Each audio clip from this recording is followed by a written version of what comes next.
Welcome, welcome to our second session of Level Up Leadership. What an absolute joy to be together. I am delighted to introduce Rachel. Rachel and I have been getting to know each other so much more over the last several months, and I just so honor all the knowledge she brings. If anyone has not seen her cooking class, totally was so fun. It blew me out of the water. She just has skills that just keep coming and coming and coming, and it's so fun to witness more of her and absorb more of her. So thank you, Rachel, for being a leader here, for just leading with your heart and giving it all you have. I'm so honored to be in this community with you.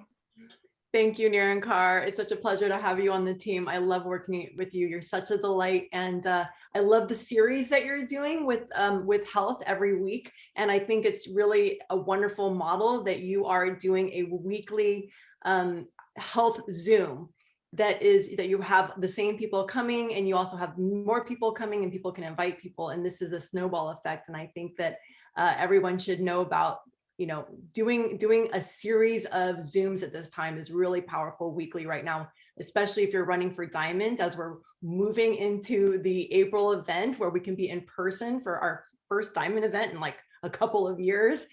Who's running for that? Who's like, yes, yes, yes, Diamond, I want to be at Diamond event, like really excited about that. Awesome. Yeah, drop me a D in the comments. So today's topic is so exciting to me. It's such a needed conversation around energetics, money. We have like two different working titles here. We've got Change Your Money Story, and we've got the energetics of entrepreneurship, and they definitely work together. These are two sides of the same coin.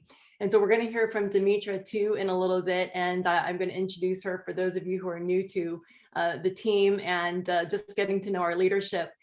Demetra is a lovely person, just an incredible human being. And if you follow her, Sweet Spirit Apothecary, she just has this delightful way of just warmly inviting people into her world. And we're going to talk a little bit about her story. I'm going to do a little interview with her because she has a very thriving apothecary business as well.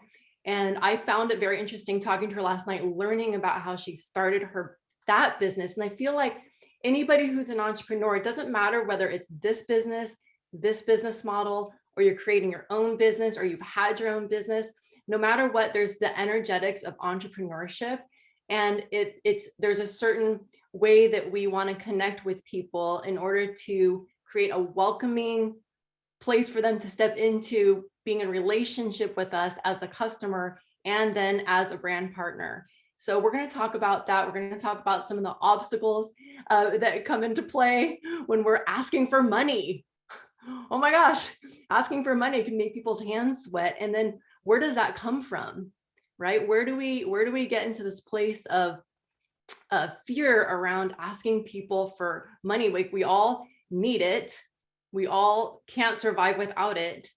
And yet we have these tarnished views, and we're going to explore what those tarnished views are and how to sort of clean up our relationship to money and finances and that word money. Like, what is it triggering you? I would just love to invite you all to just jump into the chat and just say, like, what do you think of when you hear the word money? What comes up for you? Or if you think of, charging people money for your services or things that you do. So freedom, stress, puke. such a varied range. Annoying, abundance, tension, abundance, stress and sick, worth, confidence, it limits me, basic life needs, stressful, not necessary, I prefer gifting, okay? Abundance, freedom, peace, limited, anxiety, learning to allow it. Am I deserving? Okay, gosh, these are such great answers. I think that we can relate to all of those. I certainly can relate to all of those. I wouldn't say that I'm limited to any of those. I wouldn't say I'm limited to any of those. I would say that money has a lot of different meanings for me personally. I feel excited about having money. And I also have created several businesses in the past where I felt nervous about raising my prices, asking for a certain amount, valuing myself, asking for something that I couldn't possibly afford myself, even asking for an amount that even I couldn't afford. And so where does our relationship with money come from, right? Like, what were you told about money growing up? I want to know who here actually knew how much their parents were earning. If you knew how much your parents were earning, drop me a 1. If you didn't know how much your parents were earning, if they didn't tell you how much they're earning, drop me a 2. Let's just see, like, how many people knew exactly how much money was in the house? Did you know how much was in the bank? Most people are 2s. There was one, but predominantly 2 so far. Any other ones? Did anybody know like how much we're making and how much we are making month to month? Money combo in our house was rooted in stress. Okay, so this is what we're going to talk about. We're going to go into this a little bit more in the breakout rooms later. So I'm just going to say that, you know, I studied sociology in college, and studying sociology was about studying systems and studying cultures within certain constituencies. So like looking at what it was like to be poor. What were the systems that kept poor in place? What were the systems? What was it like to be rich? What are the systems that keep rich in place? And a lot of the things that keep these systems in place, these particular groups in their groups, is secrecy and silence around money. So wealthy people are often taught not to talk about money. We don't want people to know how much we have. We don't want to even tell our kids how much we have. We don't want them to either take advantage of it, or we don't want them to, or we don't want to brag, or we might have, you know, or it might get stolen, or whatever the things are. But there's a lot of secrecy around money. And then in working class and poor classes, there tends to be a lot of divulgence of how much we have, because it's like, we don't have enough. This is all we have in the till. We only have this much money, so we have to save it. And so there tends to be more conversation a little bit about money, and you know, like, oh, we don't have enough, right? So you definitely know if you're on the I have enough side or I don't have enough side, but you don't necessarily have the conversation about what money is and how much you have. So and then it's interesting that we go through life trying to figure out how to budget. Whoever grew up with a budget, like, who was taught to budget? And if you were taught to budget, drop me a 4. And if you were not taught to budget, drop me a 5. Taught to budget, drop me a 4. If you're not taught to budget, drop me a 5. Okay, so here we go. Most of us are not even taught. So like half and half. So a lot of us are not even taught how to take care of money, how to steward our money, how to budget our money, how to make sure that there's enough, how to like ration our money, how to even like figure out where the money is. And so maybe we haven't even learned how to save money. Who was taught to save money? Drop a 6. Who was taught to save? And then if you were not taught to save, drop me a 7. And I know this is personal. It's like I even sweat asking these questions, because I was taught not to talk about money, right? So even it's still like a little sweaty for me to even like ask these personal questions. So if you were not taught to save, there's a lot of 7s. This is very common. So where were we supposed to learn how to, you know, save our money? Where were we supposed to learn these things? If we're not taught by our parents, they don't teach it in school. I don't think you learn finances unless you want to actually take a financing class in college, right? Maybe some people might have had it in high school. Maybe it was used as part of your math class in middle school. But in general, you know, most people are not taught to budget. And so we're not even taught to even know what's in our accounts. So I just wanted to bring up that there's like all this sweaty secrecy around money. Like, how weird is it? What feelings do you guys have right now coming up? Just go ahead and share just like feelings that are happening right now. Just drop in the comment any feelings that are happening. Yeah, vulnerable, right? Definitely there's like some vulnerability around nauseous, nervous. It was hidden, fear, anxiety, missing out. Yes. Yeah, I'm with you guys. Heaviness. And I am super excited. I love hearing money stories. Lack of freedom. I'm literally picking my cuticles. Okay. All right. So yeah. So like, you know, I have compassion for all of us because, you know, here we are trying to learn how to make money in the world, and yet it was not really a conversation. And so when we're suddenly faced with like asking a person for $330, $529, $5, $1,000 for superfoods, like no wonder there's this like really intense feelings and energetics around finances, around just even having the question of like asking for money, because some of us maybe feel like I can't even afford the thing that I'm asking for another person to spend. When I was a wedding photographer, I was terrified of asking for you know, what I felt was a value for me. Like, I'm like, well, this is how much I value myself, and this is what I want to charge as a wedding photographer, but I'm like, I can't even afford my own prices, right? Like I couldn't even afford my own prices. So, you know, how is anyone else going to afford my prices? And then suddenly it's like, okay, when they get to that point of like, how much do you charge? It's like, someone else tell them, you know? So who's felt that in business? Who's ever experienced that like as an entrepreneur? How many, if you're an entrepreneur, you know, just put E and then like, yes. Yeah, okay, so lots of entrepreneurs in the house. A lot of people who are doing this business, all of you who are here are actually entrepreneurs, okay? If you're here, you're an entrepreneur because this is an entrepreneurial endeavor. You're learning today about entrepreneurial, the energetics of entrepreneurship, and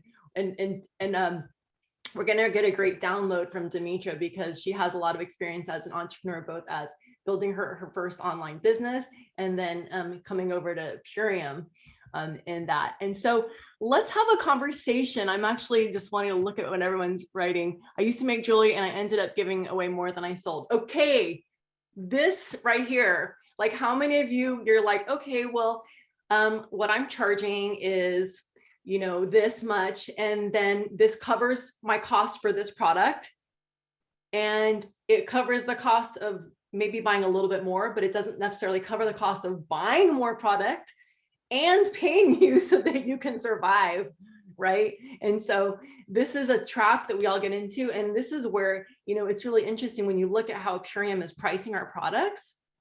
Like it's really incredible because there's the cost of our products, right? Their cost of materials. And then there's their cost of, you know, it's like the materials and then paying everybody along the way for all their work. You know, we've got all the people who are on the phone staff, we've got the cost of the building, the overhead, there's all these different costs. And then we have to pay the people who are distributing, right? And so we're wondering, like, where do these costs come from? Well, one of the things that's really amazing about Purium is that because we own the means of production, the cost is actually really low compared to other companies. I can't tell you how many times people bring me the cost of other products and they're like, oh, well, they just bought this product because, you know, it was cheaper. And I look at it and I go, no, it's not. It's just half the amount and it's half the servings. And so it's half the cost. It's actually the same price, you know? Over and over and over again. I've had doctors challenge me. I can't tell you, this is my favorite game actually with my team, is they send me like, oh, someone said that they're buying this product, and I just break it down and go, here you go. Ours is still cheaper. Ours is still affordable. Ours is still cost effective. Ours is still the same price as theirs. You know, it's like I actually have never actually seen anybody who had actually a better cost per when you look at the actual comparison, any product that they're selling at Whole Foods versus something that we're doing. When you look at the actual value of what we have, we're still cost effective, you know, and then 60% of the profit, right, after our cost, 60% of the profit goes to you guys, goes to us, 60%. Like they're actually giving us more percentage of the profit than they're giving themselves. Purium takes 40% of the profit and they give us 60% of the profit after their costs. Okay, so this is just like a really important thing to get into our bodies, to know, like, because like, how does that make you feel knowing that? Like, how does that feel? Drop me in the chat. Like, what do you feel like when you hear that? Like, we get paid 60%, right? And we all know that it's going to good causes. Like, we have the Thailand, we've got like 200 farmers in Thailand that were about to get usurped by Monsanto. And then we said, hey, you don't have to go to Monsanto. You can stay organic, and we'll buy your rice, and we'll buy your rice at a reasonable, at a fair trade cost. And we promise not to go down if the market dips. We're going to pay you consistently, even if the market dips. So we even take care of our farmers. right? And then we've got our own cost, our own means of production, which also keeps the price down. The fact that we're actually owning the farms and we're not having to pay an extra cost for these other farmers. So, you know, like around 50% of the produce, I think, comes from our farms. So honored and lucky, people are getting honored and lucky, better than most galleries. Makes me want to sign up, brand partners. There we go, right? So as we're starting to understand the value, like the energy is shifting, like we're feeling a little bit more confident. There's a little bit more like, oh yeah, like, hey, like valuing ourselves, you know, feeling the value of ourselves. So I want to go ahead and bring on Demetra because she just deserves to be shining here. Demetra is a Black diamond, and she has her apothecary behind her. You can see her. Hi, Demetra. Hi, Rachel. I'm so excited that we get to lead this together today. I've been admiring you for a long time, and I really admire your business, even that you had before Purium, that was doing quite well, and the fact that you were able to kind of bring that confidence and that in your social media, you know, prowess ship, for lack of a better word, over to Purium. But like, you just have such a beautiful way of presenting yourself on social media. It's like so calm, it's so feminine, it's so loving. It's like there's no hard sale. It doesn't feel like hard selling. It's just like you're sharing your products, you know, but you're doing it in such a way that is so attractive. And you came up with a concept. You came up with the title, Energetics of Entrepreneurship. And so I'd love to just give you the floor for a moment, and we'll go into our interview. But I would love for you to share a little bit about what that means to you. Thank you, Rachel, for that beautiful little introduction, and for seeing me, and yeah, for truly seeing me, and for having me on here today. This is my first leadership call ever in the bigger scope, beyond my team. So it's really an honor to be here.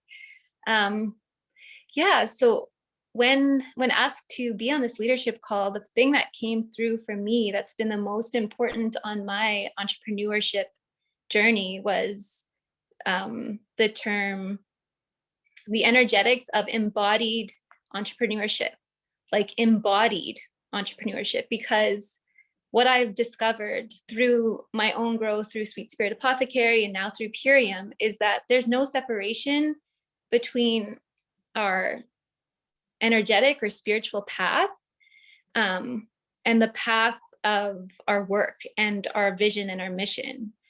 Like, we can't really separate ourselves. We can't really you know, just jump on social media and sell if we're disembodied from who we are and from our stories and from everything that makes us us. Because when we're showing up on social media, more than selling a product, we're actually selling ourselves.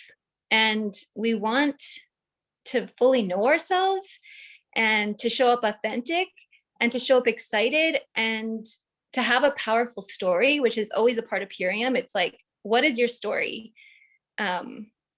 What is your mission? What is your vision? What are you here to create? Because with this model, we're all stepping into leadership ourselves, and we're literally allowing ourselves to create worlds. This is not old paradigm anymore. We're not taking, like, no one's going to tell us what to do, and no one's going to give us the next, like, you're going to get help and mentorship, but you actually have to lead yourself and step into that, all those places that are scary, because we've often just sort of been taught to like follow the status quo and stay in line. So when you're leading yourself, you have to go into those edges of those places that are really uncomfortable.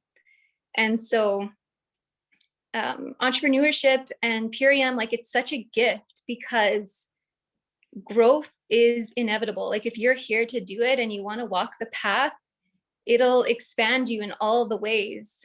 Your personal growth, your relationship growth, like the way you communicate to people. And so I really wanted to talk about everything that's running in the subconscious when we are speaking to people, when we are showing up and when we are for ourselves each day, or if we're not showing up for ourselves each day, what is running in the subconscious? What are the stories? And where are the gifts? Because I just got shivers, because in our own resistance and in our discomfort and in our, our resistance and even in the objections that are going to get reflected back to us, there are gifts there, because often we're holding those energies within ourselves and we forget that this is all relationship.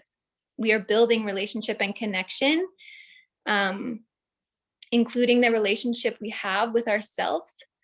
So, there's a lot of work to be done that goes beyond just prospecting and reaching out and phoning and posting and showing your green juice. There's so much inner work that's available to us, and it's such a gift, and we get to do it together. And that's what I wanted this call to be about, because through my journey of entrepreneurship, I discovered my greatest gifts, and the more I'm able to show up in that authentic way, the more magnetism I create. So I actually have more people coming to me because they actually feel it. It's a vibration, and we get to use that inner work we do in our business.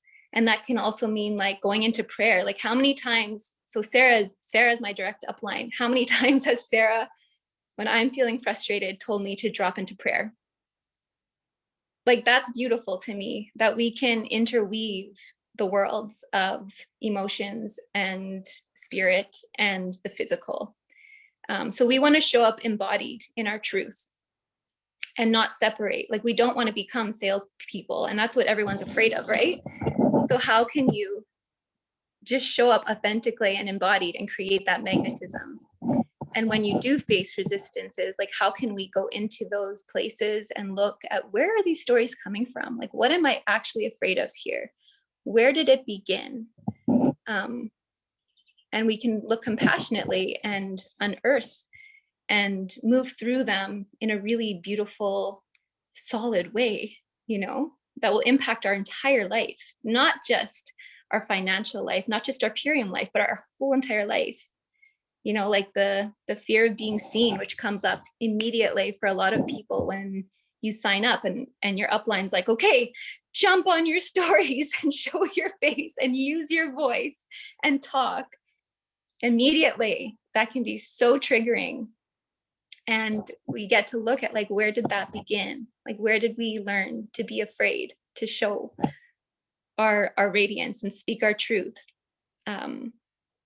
It can run really, really deep. So that's kind of what I want to explore on this call. And yeah, like knowing that, for an example, if let's say you're having a lot of objections about the price, like everyone you're going to is like, no, it's too expensive, it's too expensive, it's too expensive. I would look within and ask yourself, and it might not be true, but ask yourself, like, do I also hold that story? Like, what is the world around me reflecting? Do I also hold the story that it's too expensive? And too expensive is often when people don't see the value in it. So when people see the value and they like understand like how valuable it is, they'll make it work. And also there's always people in the world that can afford it. They can afford it beyond that. And you kind of want to magnetize those people that can, or the people that can't, you want them to find the value so that they will, find their yes. So yeah, if we're holding it within ourselves and we're afraid to have those conversations, and I'm just giving an example of bringing up the price or, talking about that can often mean that we're going to magnetize that energy. And there's nothing wrong with it. It's just like, how can we unearth that in ourselves? How can we release ourselves from that? And when we release that in ourselves, we're going to release it, in the broader community as well. Because yeah, we can become that frequency of freedom that we're here to create before it happens. because it's that frequency that that's going to create more of what we want. So yeah, Rachel, that's my introduction. That was so great. And it really does tie in, the value and like our inner posture and how we are when we're presenting the price or the cost. When I think of energetics, what I think of is it's our subconscious beliefs. Like, what are our unconscious beliefs in the moment when we're asking? Are we telling ourselves they probably can't afford it? I can't tell you how often I've been on Connect calls and people don't trust. They're like, I usually tell people a price, and then I call it the cliffhanger. There's like this moment of silence afterwards. Inevitably, somebody who's new and they've never been on a Connect call with you before will inevitably jump in at that point and go, but it's actually really, I was afraid I couldn't afford it at first too, and when I did it, and then they just start going blah, blah, blah, and they start basically talking the other person out of it. Okay, and I call it the cliffhanger because this is the moment when we tell the person the price. This is like the moment of truth. This is the moment of, am I going to trust that this person is an adult and can figure it out? That this person, has that in their checking account? That this person, is a responsible adult and happens to have some big savings, or maybe they had an inheritance, or maybe they're going to use their credit card. I mean, there's so many different resources. And sometimes if we're struggling in a certain area, we may think that that person is struggling in the same area. And it's common to project, to think that if I can't afford it, they can't afford it. I can't tell you how many people have gotten onto a call with me and have brought a Connect call to me.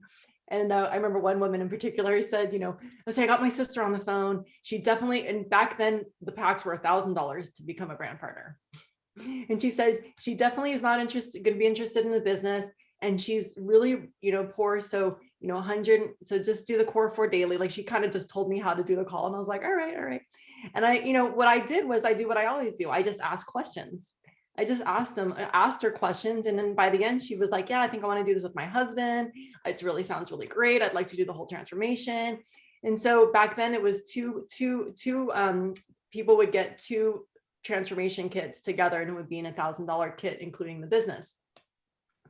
And she was interested in the business, and she was interested in earning her money back, and all the things. So she ended up buying the biggest pack we had, which was $1,000, became a brand partner. And my friend, who's her sister, was like her jaw was just agape, like, what? How did that happen? Like, she was just so blow-minded. And that's happened again and again. And I'm not trying to sell somebody something that they don't need or don't want. I am not here to upsell person just for my own sake, or just so that this person makes a commission. That is not at all my interest. And I think it was actually mentioned on the call last night with Leslie.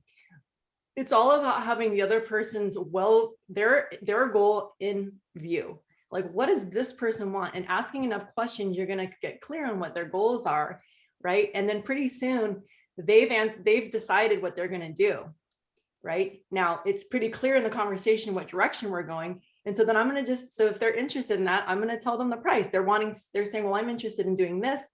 So what am I going to do? Talk them out of it? Go, no, you can't afford that. I don't know what they can afford. No. Well, you should start with this lesser pack. I'm just going to say, well, this is the cost of that pack. This is me being neutral. This is me just having no expectations on whether or not they can afford it. But this is me just answering their call and just saying, this is what you were asking. This is where we went in the conversation. So this is what's unfolding here right now. I'm just telling you.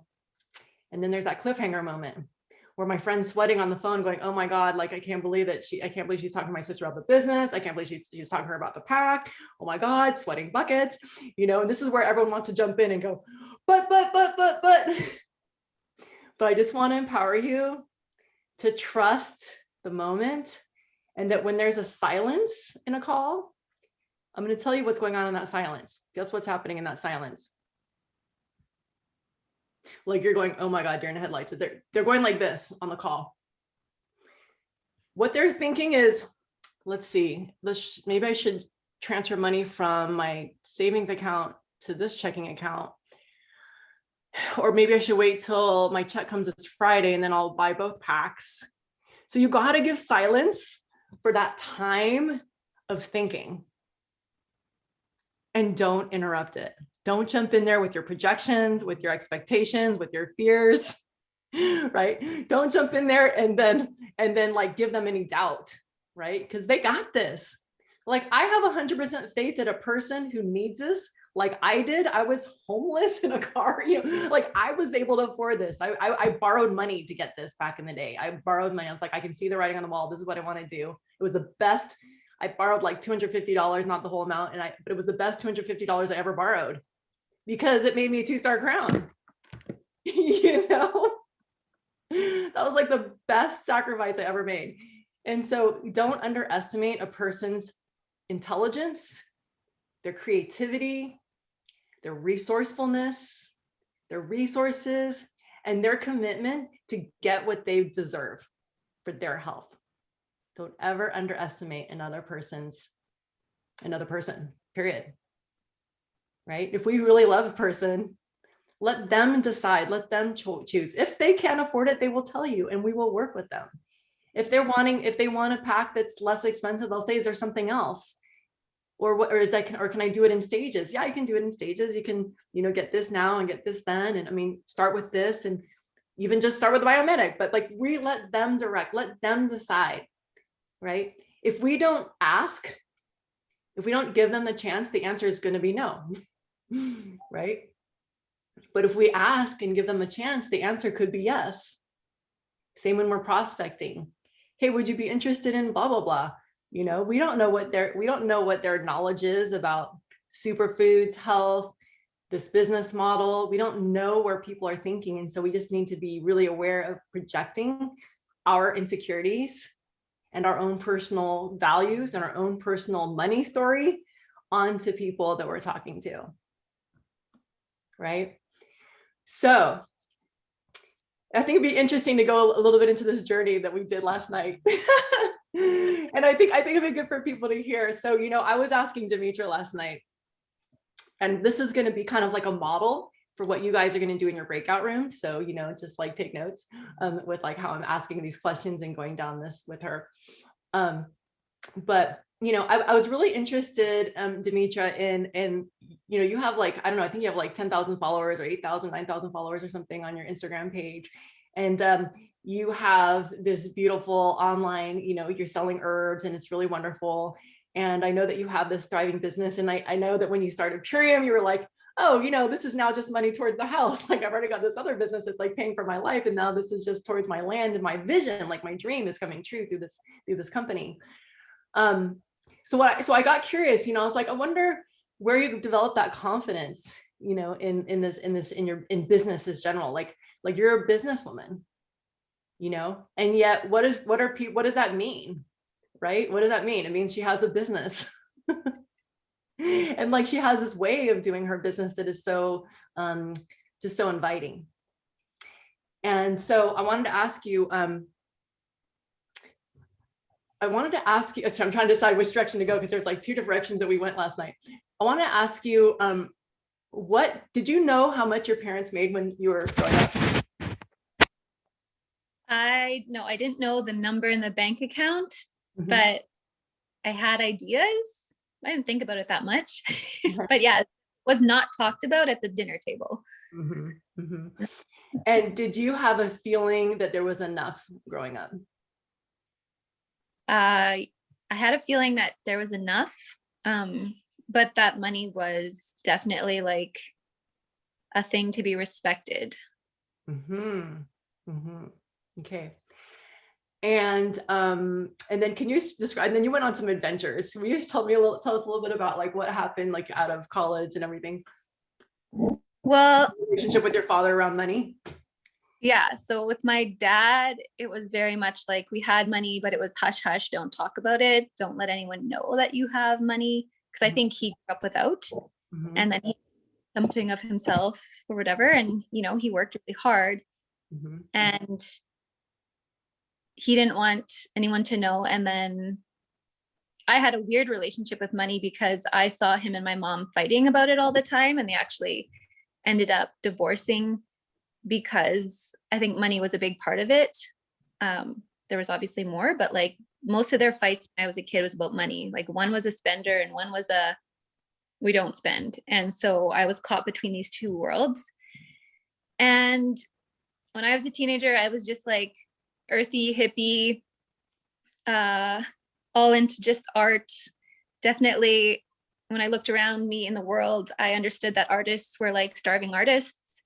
I was very connected to nature. And I just, I looked out at the world thinking like, well, money's not actually important and I don't need any, but it's because I had my needs met until I was 18. And then I left home and I went to Europe and, worked as an au pair, made just enough to, have that exchange of living there. And then after that, I would work seasonal jobs and make about $5,000 to $8,000 a year. And I lived off of $5,000 to $8,000 a year for basically all of my 20s. Wow. That's amazing. That's incredible. You were very resourceful. Like you made it last somehow. Yeah. Well, I would travel. I'd go to Thailand or Central America, like places where you could have $500 a month and you could really make it go far. And so I always was basically hovering around zero and often under zero. And I just was living like that. And so, and you said one time that like, your father never gave you a penny. Like you basically were like on your own. You were basically taught you had to fend for yourself and that you were relying completely upon yourself for income. Yeah. He was out of the picture for most of my 20s in general. He was just on his own journey. But also I knew to not ask because that was part of our culture is like, you figure it out yourself, which is cool. Yeah. So it's just interesting. This is like what shaped you into this, like with what you have right now. And so then you ventured off into having this apothecary. Now, can you tell us about the early stages of of your business? Yeah. So at age 28, I think that's like the Saturn returns. If you're into astrology, that's like a big time in your life where like things shift. And I was questioning how I had been living and I was ready to change everything. So literally when I was 28, I found my partner who I'm with still. And we left the city and we went to a cabin in the woods and we both didn't have money. We were both in this starving artist mentality. Both of us had the same kind of money story. We're just like, meh, we don't need it. But we had enough for a down payment to buy this cabin in the woods. And then when I moved here, I became acquainted with all these new plants of the forest. And I just started making things like in my kitchen. And I didn't plan on having a business. I wasn't a businesswoman. I never thought of it. I just made things. And I got on Instagram and I shared my journey, like what I was up to. And then I like set up on the side of the highway in the middle of nowhere for my first market. And I came there with mason jars, handwritten labels, and kind of like, we'll see what happens. And I made $50 and I thought I was like a queen. I was like, wow, I'm really doing it. And so, and were you charging enough for your goods? No. When I started, I was because I didn't value money and I don't know.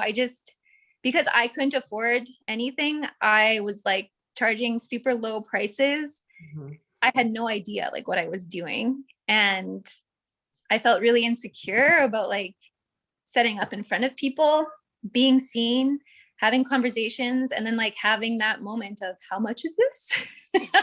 And I have to tell them. And it was like $15. And I was afraid to tell them the price, which was totally undercharging. So even the undercharge amount, it was still terrifying to tell people that price. Yeah. Like having that exchange was terrifying to me, to just like be dealing with money. I was very just whimsical about it, even though I needed to pay the bills. Like it wasn't a win situation. And there's something interesting to me about the fact that your father didn't tell you, your parents didn't really tell you how much money there was. There was like the secrecy around money. And then when it was time to come to charge something, it's like, there's still like this fear that's looming around. Like, we're not supposed to talk about money. And here I am facing with like, I have to like actually charge money. Exactly. And I think you told me that you weren't actually charging enough, meaning like it was like it was just paying for your supplies, but you didn't really have enough to like pay for yourself and your needs as a person who actually needs to get food. And so it's like just barely paying for supplies, which isn't a business. You're not able to like, you can't sustain yourself if you're only paying for supplies and you're not actually paying yourself.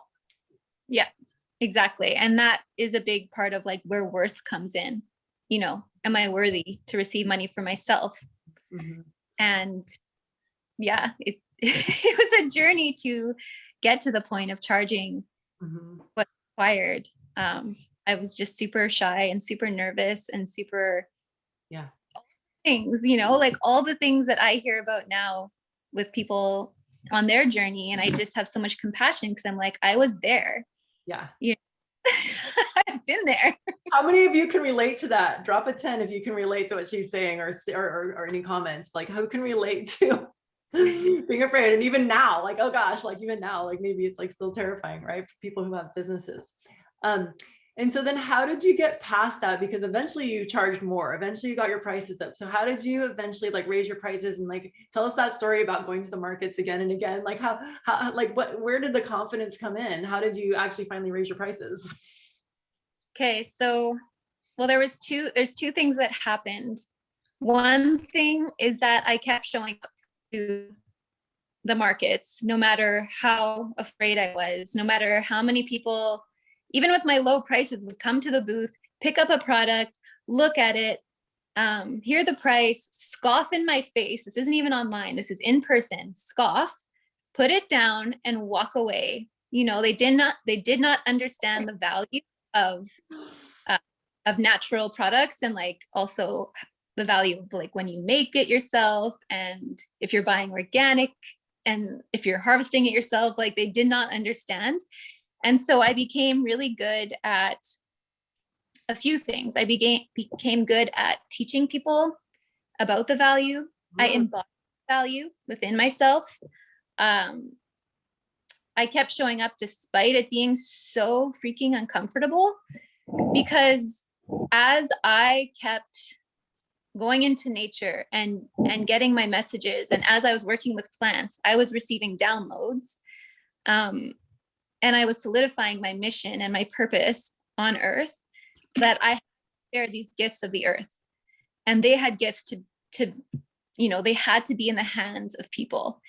And so the mission and the vision became bigger than all of my objections and all of my insecurities. And I would have to talk myself before markets, like in the car on the way, like all like my heart was racing and all these fears were coming up around being seen. And like, what if I don't sell anything? And what if I look stupid? And what if people don't like the things? And what if they don't like the smell of things? And like, and then I would like stop those stories and be like, okay, that's ego.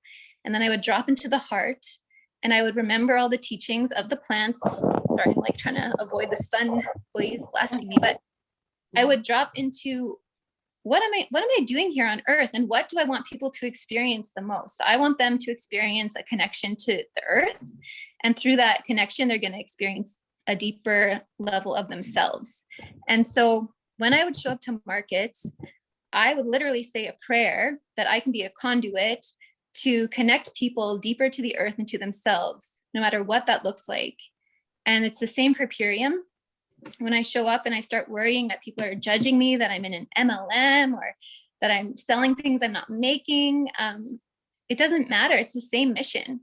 You know, I want to connect people to the gifts of the earth and to the medicine of the earth, and which will inevitably unlock keys inside of themselves, because we are the earth. And that was huge. And then another thing I learned through being outside all the time and being in the garden and in the forest and seeing how things were flourishing around me, the more I spent time in nature, the more I understood on such a cellular level that abundance is our birthright. Like, if you've been told by society that you have to like barely make ends meet, and that you're not worth it, and that you have to like work so hard and like all this stuff, like, no, it's our natural birthright. Like, we've been told lies. And so that was the biggest one for me. I was like, this mother earth around us, or whatever you want to call it, like the earth, Yeah. But like it's constantly giving us, and we are part of that energy. And same with like, you know, I'm very connected to God and spirit and my spiritual path. That is what I learned the most through entrepreneurship and when I'm working with the plants. So now it's like when you hold that truth in your body and you make it more about connecting people to their soul truth, like moving past everyone's stories. It's not just your stories you're unearthing. When you're shining up as this beam of light and people come to you with your objections and you still just stand there shining, their objections fall away because their own light is revealed through your reflection. They're like, I've literally melted the iciest people at my booth. You know, the crunchiest, grumpiest people have melted into their heart. And that's what it is. And I sounds like deep, but it's actually making connections with people. It's like, first you have to make that connection with yourself and that vow to yourself, like your worthiness, like look around you and look within you. Like it's all a freaking miracle. And then, you know, you can change the stories. You can change all these rules and boxes around you through unearthing the truth within you, which is that you're capable of miracles. You're capable of creating new stories, creating new paradigms. You're capable of it all, you know? And that is what like working in nature taught me. It taught me about our true nature, or my true nature, how I experience it. And when you can embody that, and hold that for people, you're going to bring it out in them, and they won't even be able to actually know why they want to. They'll just feel it. It goes beyond the mind. It goes beyond everything you write to people. And this is often why I send voice notes. It's felt through our vibration, and our voice holds vibration. And so when you're speaking to someone, you can feel their heart. And it's also the reverse. If you're speaking to someone and you're just full of fear and resistance, and you actually don't believe in yourself, they're going to feel that too. Just like dogs can sense fear, right? So I actually communicate basically mostly all in voice notes, because I want my heart to be felt more than anything, because that's actually personally why I'm here on the planet. And you have to get out of your own way and be compassionate. There's been, you know, lots of uncomfortable, vulnerable times, and you know, it's just like, wow, this is life, this is the journey. And the beautiful thing about Purium is that we get to do it together and hold each other in these spaces, and it's very sacred. Beautiful. That was such a download. You're getting a lot of love in the comments, and this is so powerful. And I want to give us a chance to go into breakout rooms in just a moment, and then we're going to go into prospecting for tomorrow's Zoom, which is our business opportunity Zoom. And hearing this, like, how many of you actually are like ready to invite people to tomorrow's business opportunity Zoom that we do every week? This is our new weekly thing on Thursdays at 1 Pacific time. Like, are you just like, oh my gosh, I want to bring people here to learn about this, because this is so magic. This is so rich, right?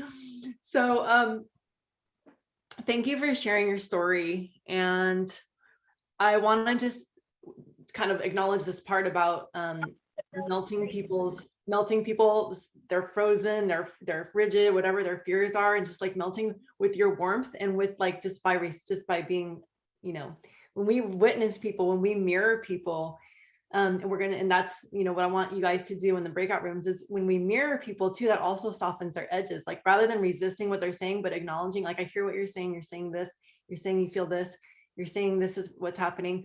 Then it kind of opens them up to hear some more. They're like, oh, okay, well, they're starting to relax. They're, you know, they're like, is this an MLM? And you're like, oh, so yeah, what do you think about MLMs? You know, like don't project onto them what it means. Just ask them, what do you think about this? Oh, what does that mean to you? Oh, how do you feel about that? Or what is your experience with that? And just asking them, allowing them to open up and unfold. And then they start to like relax because they've been heard.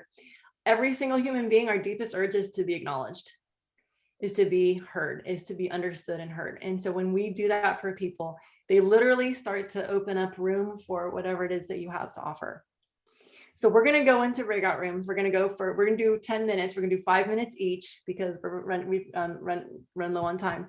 We're going to do 5 minutes each.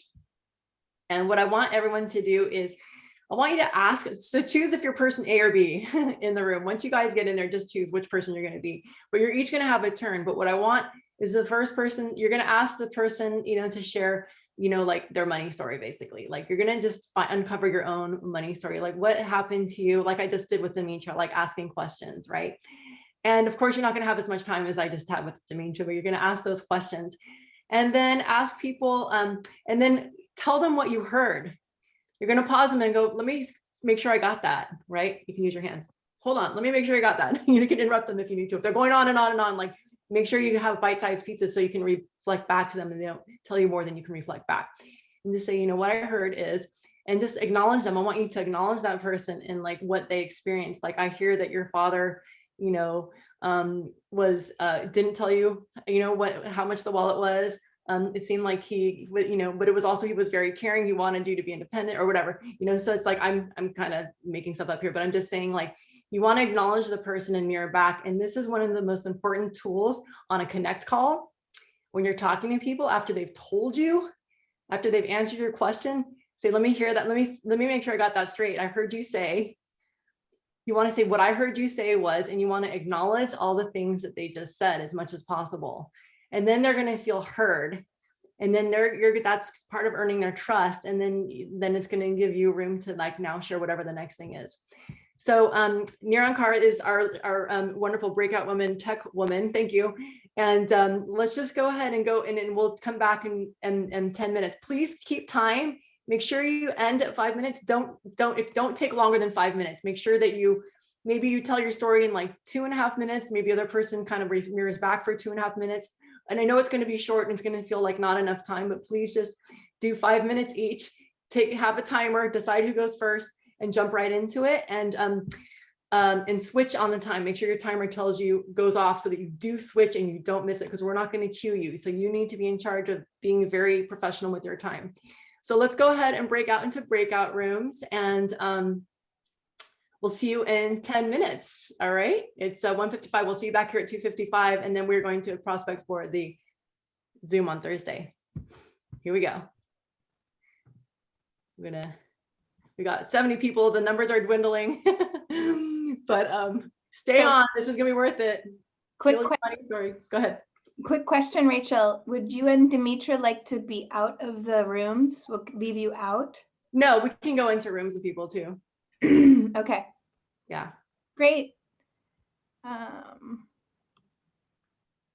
Everyone just hang tight while you get put into a room, and you can join the breakout room if it gives you that option.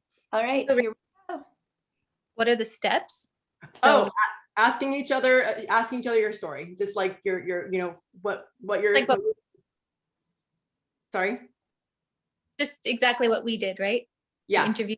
Yeah. Like what did you know? What did you learn about money growing up?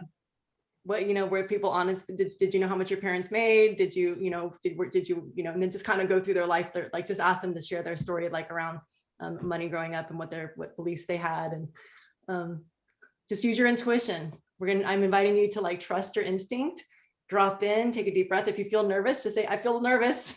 All right. Acknowledge yourself if you feel nervous ever. Because if you acknowledge like you feel nervous, that's going to help take some of the edge off. If you feel nervous asking questions or feel nervous telling the answer, you can just say, wow, I'm sweating. This is a scary subject,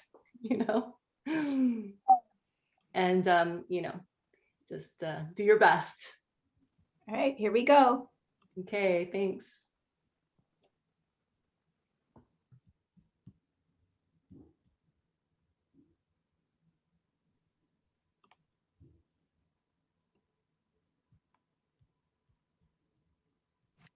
Yay, Terry.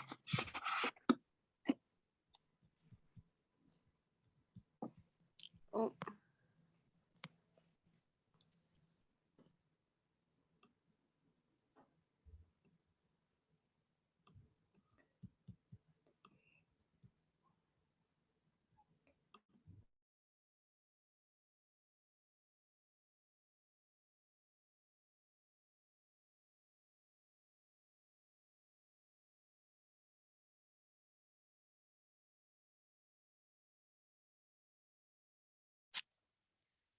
Did you guys end up in a room all by yourself like me? I didn't end up anywhere. We just have our own group right here then. Okay, it's definitely a whole group, but Go for it. How did you grow up with money? What was your relationship? let's do it. Money was tight. My parents worked super hard for money. I had no idea how much they made, except that it was scraped by. And actually, it made me be a really good saver. And my parents made sure we had bank accounts from the minute we could understand what that was. And so saving has been a huge part of that. But as I became a teenager, my parents divorced, and I remember sitting on the floor of my mom's bedroom looking through like a year's worth of checks and how many, actually this was checks from before they were divorced, but just seeing how many checks my dad wrote to the bar. I mean, the amount of money he spent of the little money we had on alcohol was just astounding to me. So that was interesting to see that just horrible expense. So it made me really guarded around money, and it continues to impact doing business with others. I totally get that, like announcing the price, you know, how do you package that? How do you deliver that?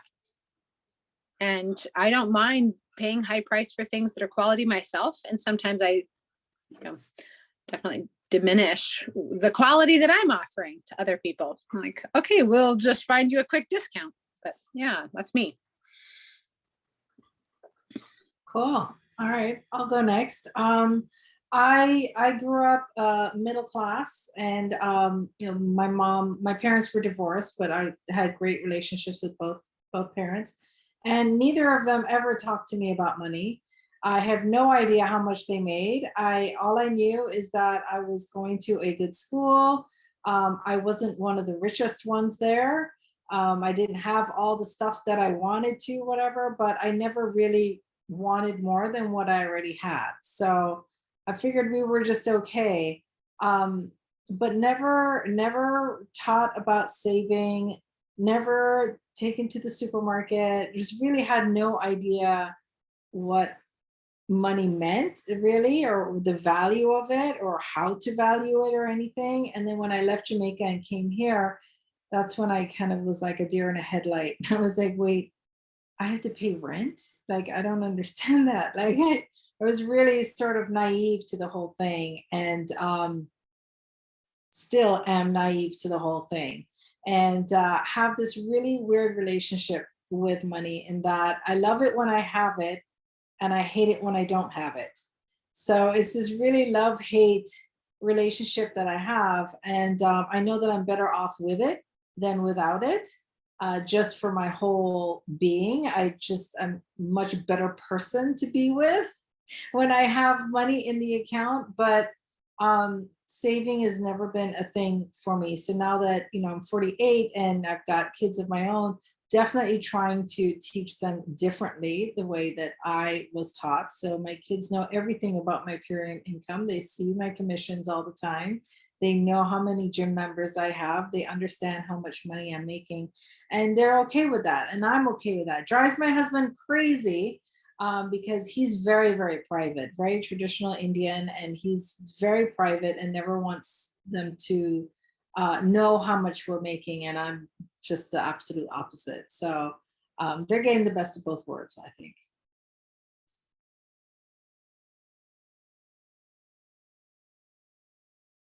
Anyone next? Just jump off mute, share.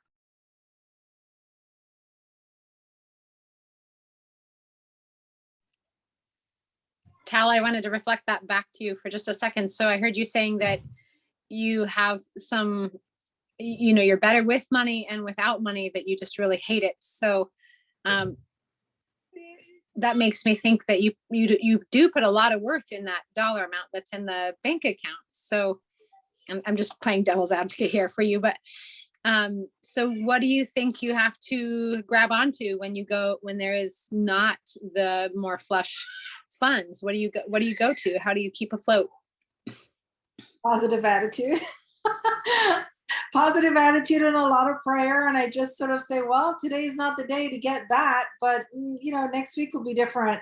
And I just leave it up to the ether and just know that it's all going to come, because it always has. I've never not I've never been without. Right. It's always worked itself out. So it doesn't stress me when I Yeah. don't have money. I just don't like it when I don't have money, because then I don't get to actually do the things that I want to do. Well, I think those were two strong points. Is one, that it's cyclical. We're not always riding high. We have to go down to the bottom of the circle and then we come back up. It's cyclical thing, and then just trusting your backstory, trusting your history. You've never been without. Like, why does today feel like without? Well, breathe deep, because tomorrow will be with. Oh, I like that. Really good. Okay, who else wants to share? What's your money story? I'll go. Aloha, everyone. My name's Kula. Yeah, so growing up, there wasn't much talk about money. And I was just always taught, whenever you go to a store, go to the back of the store to look at the sales. So just I grew up in the mindset of, yeah, we have enough, but like only if we are smart about it. And then actually during this call earlier, I had a realization. So when I was in high school, I found out that a big reason why my parents divorced when I was in elementary school was because my father was caught embezzling money from the city and almost went to prison. And that was just like this huge thing. And, he totally lied to me, and we never talked about it. And it just brought a lot of disconnect between me and him, and a lot of shame with myself. And I noticed the past like few years, especially since I've been aware of it, I kind of teeter-totter back and forth between like this just like very, very giving, like oh, don't need money, or if I have it, just giving it away, or feeling scared that I don't have enough, and kind of noticing like greed come up. And yeah, so I'm grateful for this call today, that just kind of like, oh yeah, I should probably look into my feelings with what happened with my dad, because I imagine that is definitely at play with how I'm relating to money right now. So yeah. Thank you for listening. I'm open if anyone wants to reflect too.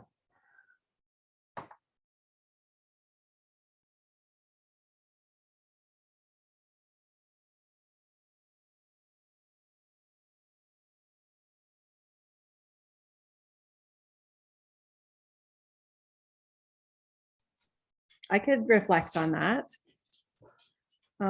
Yeah, I'm just hearing you with your money story and noticing even just the connection with other people, that you're being heard today a little bit. And so I just wanted to make note of that yeah, we're all we're hearing you. And so I know with money, sometimes just having connection that's what I'm learning in this group too. Having connection can, yeah, make you feel a little bit heard. I just wanted to, yeah, say that. Thank you so much. Thanks for hearing. Mm-hmm.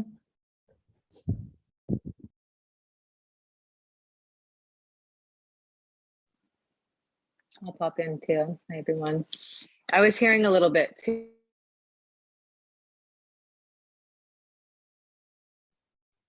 Oh, you're muted. You're muted.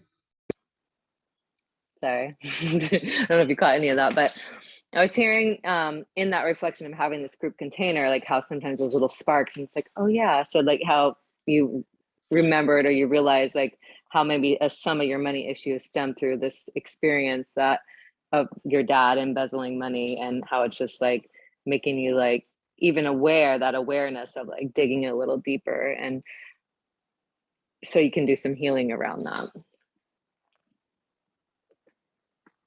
Yeah, thank you so much.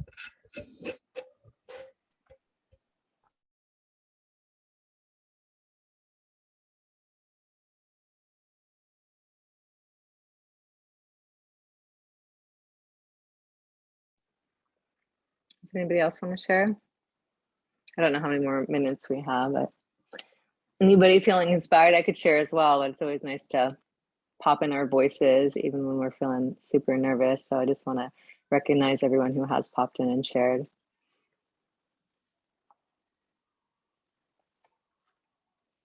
I can share a little bit, but I will say, I don't know how much time we have left. 2 minutes.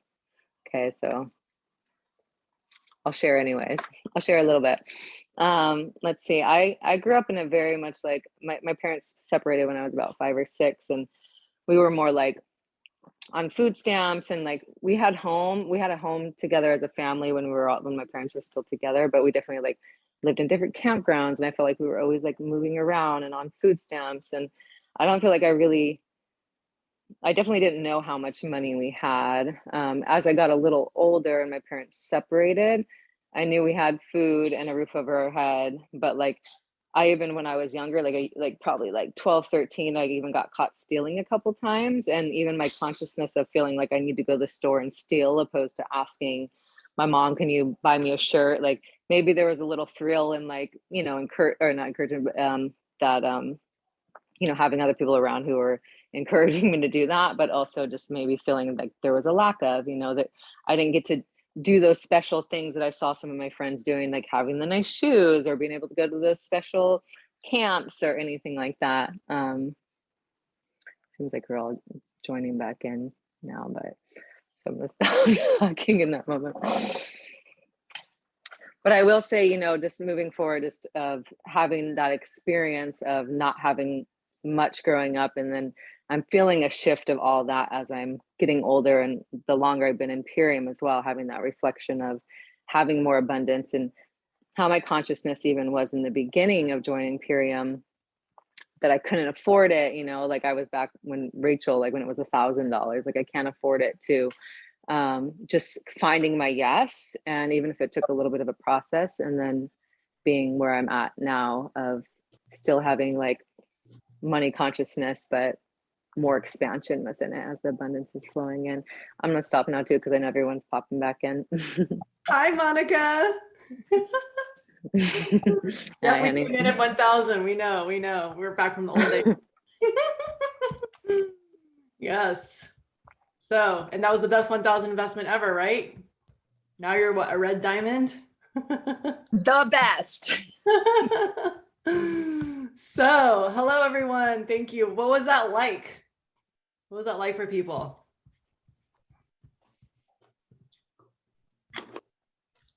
Anyone want to jump on? We'll hear from 2 people real quick. What was that like, sharing your money story and going into that? Hi, this is Honey. Hi, Honey. That was awesome.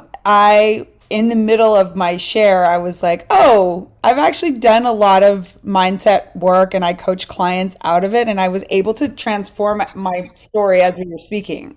Oh, so good. it was really cool because I was like, sometimes you fall back into your old patterns.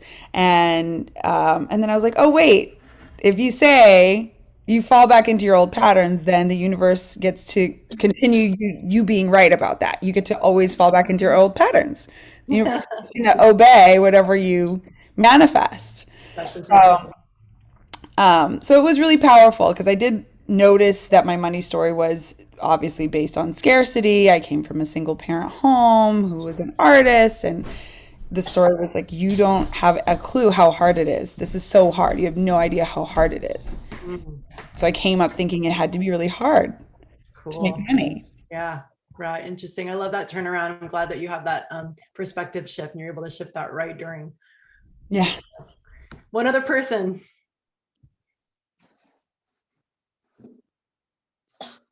Not everyone at once. My name's Nicole. Hi, Nicole. Hi.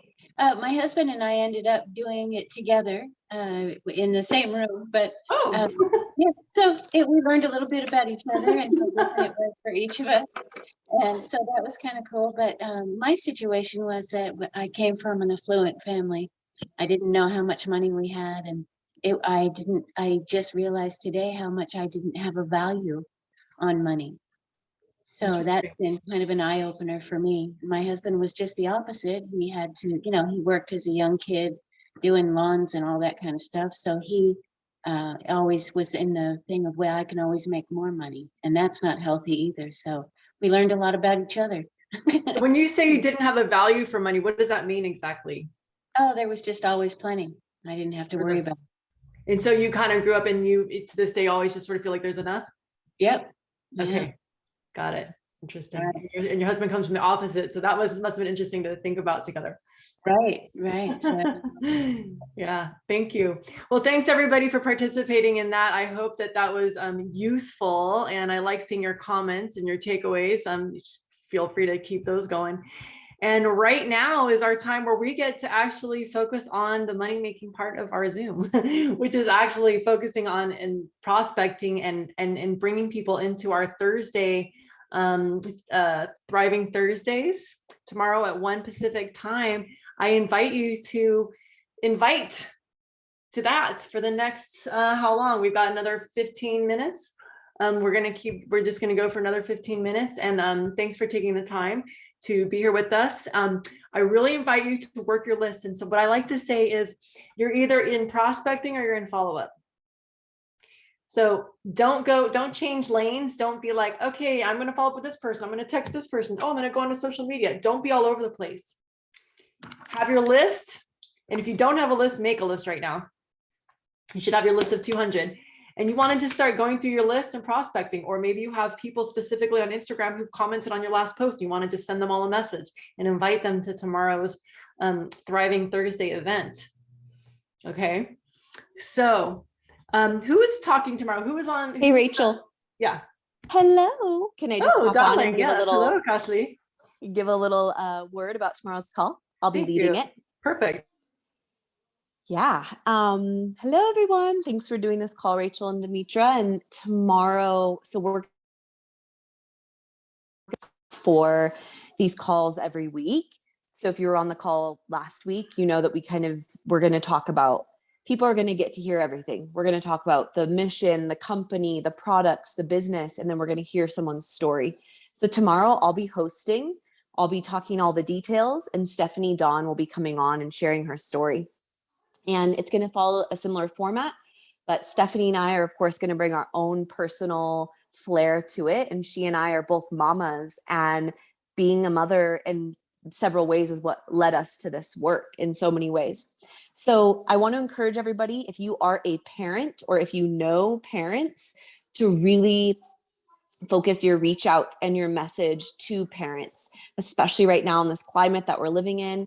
It's never been a more stressful time to be a parent, to have kids, especially if your kids are in school or they're doing distance learning or they were, or so much going on right now that parents really need the nutritional support and the financial support.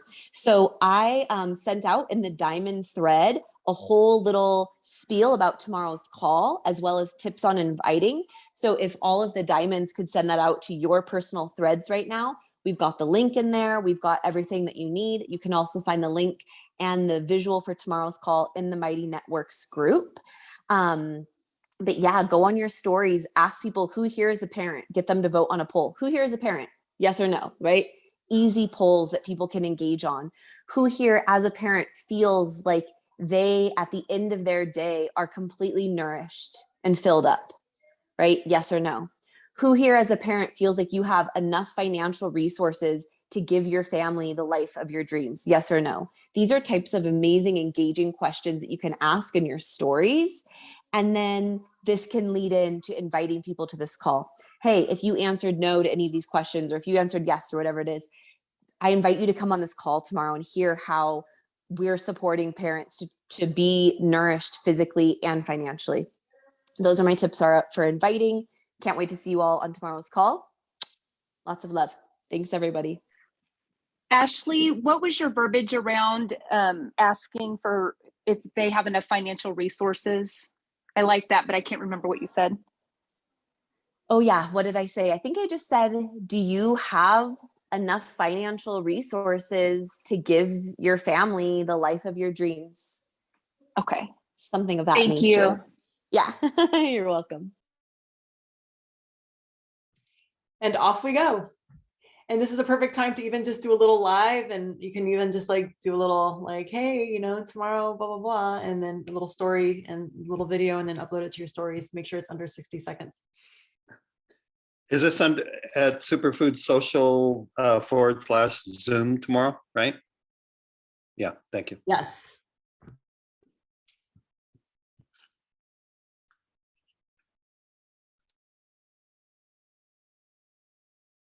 I've just pushed that out to my thread. So if all the diamonds are pushing it out to their threads, then the link should be in there.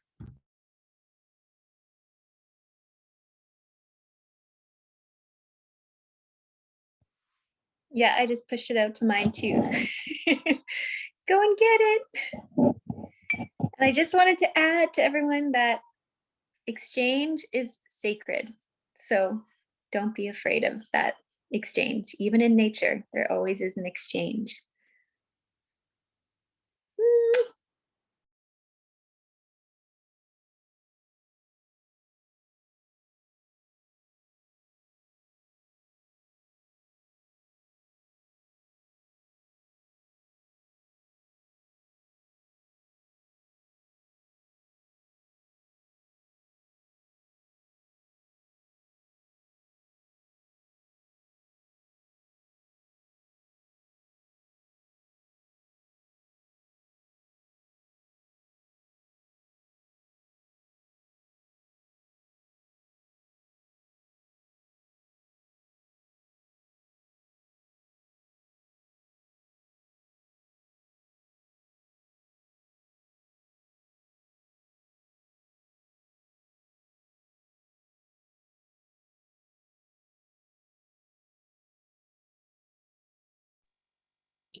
No, I'm not. I'm an ambulance.